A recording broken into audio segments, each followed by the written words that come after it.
Don't you just love it when you go to the bathroom and you come back to find your food waiting for you? We're lucky we got it at all. Buddy Holly doesn't seem like much of a waiter. We should have sat in Marilyn Monroe's section. Which one? There's two Monroes. No, there's not. That's Marilyn Monroe, and that's Mamie Van Doren. I don't see Jane Mansfield, so it must be your night off. Pretty smart. I have moments. Did you think of something to say? Actually, there was something I wanted to ask you about. But you seem like a nice person and I didn't want to offend you. This doesn't sound like usual mindless getting to know you chit-chat. This sounds like you actually have something to say. Only if you promise not to get offended. You can't promise something like that. I have no idea what you're gonna ask me. You could ask me what you're gonna ask me, and my natural response would be to get offended. Then, through no fault of my own, I would have broken a promise. Let's just forget it. That's an impossibility. Try and forget anything as intriguing as this would be an exercise in futility. Is that a fact?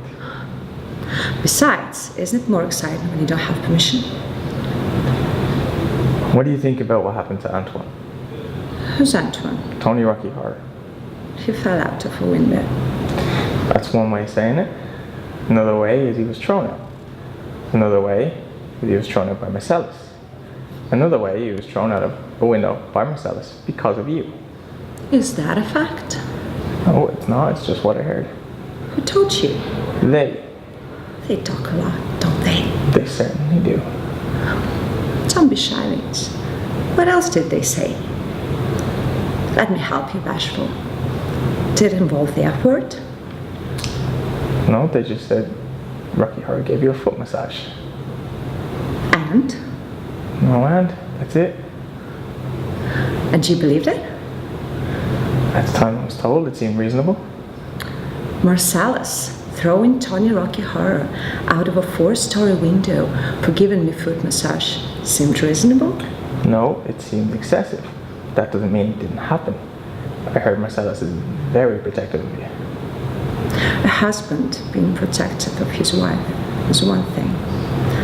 A husband almost killing another man for touching his wife's feet is something else. But did it happen? The only thing Antoine ever touched of mine was my hand when he shook it. I met Antoine once at my wedding, then never again.